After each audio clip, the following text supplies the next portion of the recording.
Doy la bienvenida a este espacio a Zach Sarid, embajador de Israel en Ecuador. Qué gusto tenerlo aquí. Buenos días. Muchas gracias y buenos días. Varios temas que analizar. Quiero empezar con el conflicto entre Israel y Hamas.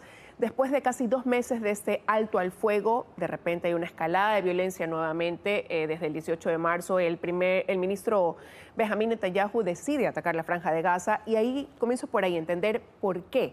¿Por qué se corta este pacto y este acuerdo de un alto al fuego y duró tan poco, ¿no? 2 meses. Sí, verdad.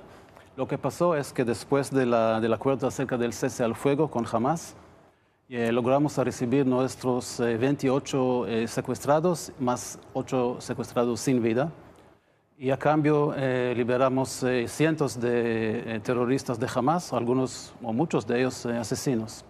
Pero eso fue el acuerdo y eso fue la primera fase del acuerdo sobre el cual estuvimos de acuerdo, digamos. Pero un acuerdo que tenía 3 fases, embajador. Verdad. Ahora, ya terminó la primera fase. Eso es lo que mencioné, es la primera fase que ya se ha terminado. Y la situación es que las negociaciones ahora están estancadas, no hay ningún avance.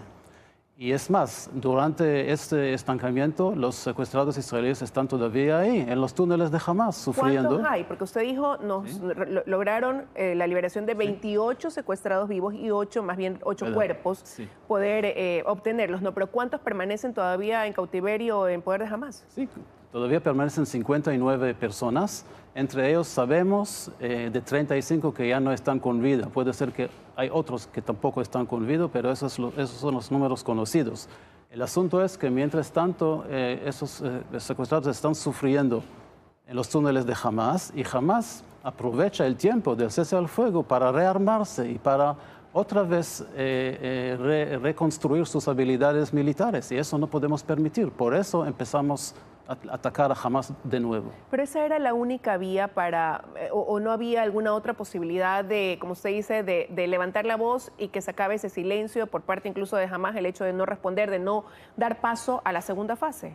No hay otro remedio. Parece que Hamas, entiendo solamente cuando le explican en las maneras militares. Hamas es una organización fundamentalista, extremista, islamista, que no reconoce al derecho de Israel a existir, y está escrita en su carta de establecimiento. Explícitamente dice ahí que hay que matar a los judíos no importa dónde están. Está por internet, se puede buscar la carta fundamental del movimiento Hamas. O sea, con esa gente tenemos que llegar a un acuerdo, es casi imposible. ¿Y qué pudiera pasar ahora? Porque de lado y lado, por una parte, el ministro Netanyahu ha dicho que están dispuestos a intensificar la presión para que Hamas decida devolver a los rehenes en cautiverio, pero Hamas también ha dicho que si Israel sigue ejerciendo esta presión, pudieran acabar con la vida de quienes hoy ellos tienen en su poder. ¿Verdad? La situación es muy sensible, es muy difícil para nosotros. De un lado, queremos terminar con la fuerza militar de Hamas. Del otro lado están ahí primero los civiles palestinos, que también hacemos todo lo posible para no lastimarlos, y los secuestrados, que no sabemos exactamente dónde están, y cualquier acción militar puede arriesgar las vidas de los secuestrados israelíes. Así que sí, la situación es muy complicada, no es fácil ahí. Pero quizás es el momento para mencionar que en los últimos días hemos visto manifestaciones de los gazatíes, ¿no?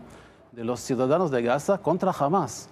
Y eso es una novedad que no pasó hasta ahora. Por fin el pueblo palestino de Gaza está despertando, está entendiendo que es Hamas que es el problema acá. Ahora, pero Hamas ha convocado a 3 días de ira global, dicen ellos, desde el viernes hasta el domingo. ¿Y eso qué reacción también pudiera generar? ¿Puede repetirla? Decía que veíamos información donde Hamas ha convocado, me imagino, a simpatizantes, seguidores también de ellos a 3 días de ira global, lo han denominado así. Sí. ¿Eso también qué reacción pudiera generar o a qué consecuencia pudiera llevar? No tiene importancia. Eso es una cosa que lo hacen todo el tiempo, está organizado desde arriba, desde Hamas en este caso. No es algo que viene del pueblo, como las manifestaciones anti-Hamas, que verdad no hay líderes para esas manifestaciones. Son cosas que vienen desde abajo. Cuando usted dice esto viene organizado desde arriba, ¿se refiere a la cúpula de Hamas o también quizás qué papel tiene en esto Irán? Sí, está organizado por la cúpula de Hamas, pero usted tiene toda la razón que detrás de todo eso, detrás de Hamas, detrás de Hezbollah en el Líbano, detrás de los hutíes, que es un movimiento chiita extremista que está en Yemen, otro país árabe, que hoy en día, por ejemplo, hace una hora tuvimos alarmas en Israel por misiles que los judíos lanzan hacia Israel. Detrás de todos estos movimientos y también detrás del gobierno anterior de Siria, el gobierno del presidente Assad, que se huyó últimamente, está Irán. Es el gobierno de Irán que está tras todas estas organizaciones, en su mayoría son organizaciones chiitas. Irán construyó lo que nosotros llamamos el eje chiita o el eje del mal, que está construido por Hamas, Hezbollah, Siria de Assad, Siria de anterior, y los judíos en Yemen, y las milicias chiitas en Irak. Todo esto para sofocar a Israel, para ejercer presión contra Israel. ¿Y por qué? Sin ninguna razón. Hasta 1979 tuvimos relaciones excelentes con Irán, con embajadas, con vuelos directos, con cultura, con comercio, con todo. Pero llegó la revolución islamista en Irán y todo eso paró. E Irán declaró a Israel y a Estados Unidos a propósito como sus enemigos. Ahora que usted nombra a Estados Unidos, los presidentes de Emiratos Árabes y de ese país, Donald Trump, están tratando de unir esfuerzos para alcanzar un nuevo alto al fuego. ¿Qué tan abierto está Israel para eso? ¿Esto pudiera llegar quizás nuevamente a llevar a un nuevo acuerdo, un punto de conciliación entre Hamas e Israel para cumplir las otras dos fases que hoy se han visto interrumpidas? Sí, primero explico por qué necesitamos a los mediadores, porque Hamas otra vez es una organización que no reconoce a Israel. No reconoce nuestro derecho de vivir ni como judíos ni como un país independiente. Así que es necesario tener la ayuda de los mediadores y esos países ayudaron hasta ahora a llegar a un acuerdo primero, ¿no? con Hamas. Esperamos que también en el futuro. Es una cosa que olvidé decir antes. Hubo algunas propuestas, ¿no? de los mediadores, entre ellos dos propuestas del enviado especial norteamericano para el Medio Oriente que Hamas rechazó. Hamas no quería aceptar esas propuestas y es parte de las razones por qué tuvimos que regresar a la lucha en la Franja de Gaza. Y nosotros agradecemos a Estados Unidos, a Qatar y a Egipto por la mediación. Hay una comunidad importante de ecuatorianos en Israel también. Ante esto, ¿alguna advertencia, recomendación, sugerencia que se le haya o se le dé precisamente a esta comunidad nuestra allá en su país? No, no hay ninguna recomendación específica. ¿No tampoco se tienen que elevar los mecanismos de seguridad? ¿Perdón? Elevar mecanismos de seguridad, por ejemplo. Elevar un mecanismo de seguridad. Bueno, cada persona que está en Israel, también los ciudadanos israelíes, tienen que estar atentos.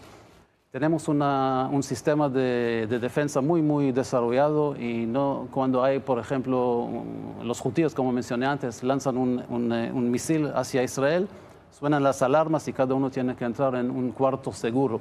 Cada edificio, cada oficina y cada apartamento tiene un cuarto que es más fuerte, que se llama cuarto seguro, y ahí hay que entrar cuando haya una alarma, ¿no? Por 10 minutos hasta que se puede salir. Y a propósito, los misiles de los judíos, aunque nos molestan y es un acto de terrorismo, nuestros equipos, nuestros sistemas de defensa y de los norteamericanos también interceptan, ¿no? los misiles antes de llegar a Israel. Ahora quiero pasar a analizar también cómo está el día de hoy esa relación entre Ecuador e Israel. Sí. Bueno, se puede hablar mucho de esto. Voy a mencionar a Manuel Muñoz Borrero, que es el justo entre las naciones ecuatoriano que salvó vidas judíos en Europa en el tiempo de la Segunda Guerra Mundial.